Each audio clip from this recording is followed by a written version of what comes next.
আওয়ামী লীগের অতীত ও বর্তমান নিয়ে আমিরে জামাতের কঠিন বার্তা। জামাত আওয়ামী লীগ বিরোধিতায় সঠিক পথে আছে। আমিরে জামাত শাহবাগীদের বিচার চেয়েছেন এবং আওয়ামী লীগের বিচার চেয়ে কঠিন বক্তব্য দিচ্ছেন। দর্শক, আমরা অনেকে আওয়ামী লীগের অতীত নিয়ে পড়ে আছি, যে অতীতে আওয়ামী লীগ কি করেছে শুধু তার বিরুদ্ধেই প্রতিবাদ করতে হবে, বিচার চাইতে হবে। কিন্তু আমিরে জামাত আরো অ্যাডভান্স, তিনি বর্তমান নিয়েও কথা বলছেন, বর্তমান নিয়েও সিরিয়াস হচ্ছেন। আওয়ামী লীগের বর্তমান কর্মকাণ্ডের বিরুদ্ধে সোচ্চার থাকার কথা বলছেন। জামাত আওয়ামী লীগ বিরোধী রাজনীতির সঠিক পথে আছে। দুই একটা শব্দ চয়নগত মিস্টেক অথবা আগের পরের অংশ বাদ দেওয়ার কারণে বিভ্রান্তি তৈরি হয়েছিল, কিন্তু আওয়ামী লীগের বিরুদ্ধে ডেড এগেনস্ট জামাত ইসলামী এবং ইসলামী ছাত্র শিবির ছাত্রলীগের বিরুদ্ধে জিরো টলারেন্সে আছে, সমস্যা নেই। লজ্জাজনক পতনের পরও আওয়ামী লীগের খাসলত বদলাতে পারেনি। এর মানে আওয়ামী লীগ অতীতের কারণে লজ্জাজনক পতন হয়েছে, এটা অতীত, আর খাসলত বদলাতে পারেনি, এখনো সে আগের মতো কাজ করছে। এর মানে বর্তমান কর্মকাণ্ডকেও আমিরে জামাত অ্যাড্রেস করছেন। ডাক্তার শফিকুর রহমান, বাংলাদেশ জামাত ইসলামের আমির ডাক্তার শফিকুর রহমান বলেছেন, ছাত্র জনতার ঐতিহাসিক বিপ্লবের মাধ্যমেই আমরা দেশে মুক্ত পরিবেশ পেয়েছি। আওয়ামী শাসনামলে দেশকে অপরাধ ও অপরাধীদের অভয়ারণ্যে পরিণত করা হয়েছে, কিন্তু লজ্জাজনক পতনের পর পলাতক অবস্থায়ও তারা খাসলাত বদলাতে পারেনি। রাজধানীর একটা মিলনায়তনে তিনি এই কথা বলেন।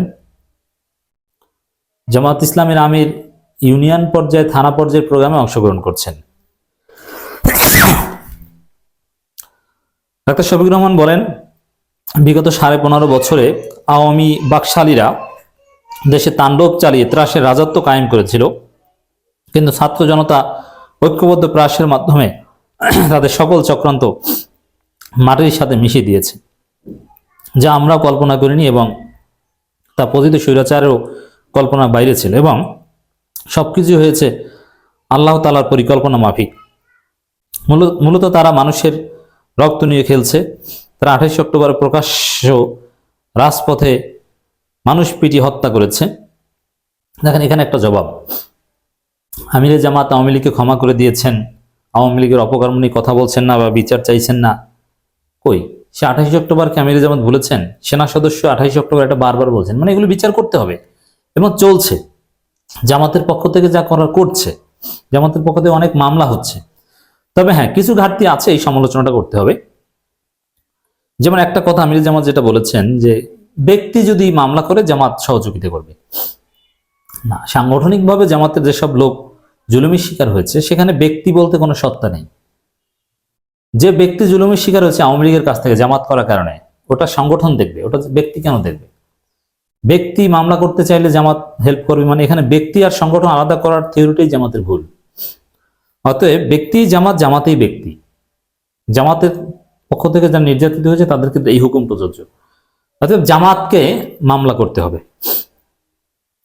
তারা মানুষের রক্ত নিয়ে খেলছে, এই কথা বলছেন। এই 57 জন দেশপ্রেমিক চৌকস সেনা অফিসারকে হত্যা করার পর জামাতের শীর্ষ নেতাদের কথিত বিচারের নামে প্রহসন করে একের পর এক নির্মম ও নিষ্ঠুরভাবে হত্যা করেছে। দেখেন, আল্লামা সাইদি পরিবার বা শহীদ পরিবার, এরা অনেকেই ট্রাইব্যুনালে যাচ্ছে। ট্রাইব্যুনালে তাদের উপর যে জুলুম করা হয়েছে তার প্রতিকারের বিভিন্ন পদক্ষেপ নিচ্ছে, হবে। আওয়ামী লীগের অতীত বর্তমান কোনো কিছুতেই জামাত ছাড় দিবে না, আমরা সেটা বিশ্বাস করতে চাই। এই অবশক্তির লজ্জাজনক পতন হয়েছে। তিনি আগস্ট বিপ্লবের শহীদদের গভীর শ্রদ্ধার সাথে স্মরণ করেন এবং তাদের জাতীয় বীরের মর্যাদা প্রদানের জন্য সরকারের প্রতি জোর দাবি জানান। তিনি বলেন, আওয়ামী শাসন আমলে দেশকে অপরাধ ও অপরাধীদের অভয়ারণ্যে পরিণত করা হয়েছে, কিন্তু লজ্জাজনক পতনের পর পলাতক অবস্থায়ও তারা খাসলত বদলাতে পারেনি। ছাত্রলীগের সোনার ছেলেরা পলাতক অবস্থায় ভারতে ধর্ষণের অভিযোগে গ্রেপ্তার হয়েছে। এর মানে আওয়ামী লীগের এই বর্তমান এই ধর্ষণে, এগুলো নিয়ে আমিরে জামাত কথা বলে। শুধু অতীত না, বর্তমানে তারা সিলেটের সেই আওয়ামী লীগ নেতারা ভারতে যে ধর্ষণের অভিযোগে গ্রেপ্তার হন, এই বিষয়েও আমিরে জামাত অ্যাড্রেস করেন। এর মানে আওয়ামী লীগ বিরোধিতার রাজনীতিতে জামাত সবসময় ভিভিড, সোচ্চার। আওয়ামী লীগ হারিয়ে গেলেও জামাত আওয়ামী লীগ বিরোধিতা হারাবে না। আওয়ামী লীগের প্রত্যেকটা অপকর্মের বিরুদ্ধে জামাত ইসলামী সোচ্চার ছিল এবং থাকবে। তারা জামাতের শীর্ষ নেতাদের ফাঁসির মুখোমুখি করে, অপরাধ স্বীকারপূর্বক প্রাণ ভিক্ষা চাওয়ার মুখোমুখি করেছিল, কিন্তু তারা হিমালয়ের মতো অবিচল থেকে আমাদের সম্মানিত করেছেন। সকলকে ঐক্যবদ্ধ থাকার আহ্বান জানিয়েছে কল্যাণ রাষ্ট্র প্রতিষ্ঠায়। দর্শক, দিস ইজ জামাত ইসলামী। জামাত ইসলামী সঠিক পথে আছে। আওয়ামী লীগের বর্তমান কর্মকাণ্ডের বিরুদ্ধে জামাত সোচ্চার আছে। আওয়ামী লীগ ফিরে আসতে চাইলে জামাতই সর্বপ্রথম তাদের ঠেকিয়ে দেবে, কারণ জামাত জানে আওয়ামী লীগ ফিরে আসলে বিএনপিকে কিছু বলবে না, ফাঁসি দিবে আবার জামাত নেহাদের। বর্তমানে সাদিক কায়েমদের ফাঁসি হবে। অতএব জামাত আওয়ামী লীগ বিরোধিতায় ঠিক লাইনে আছে।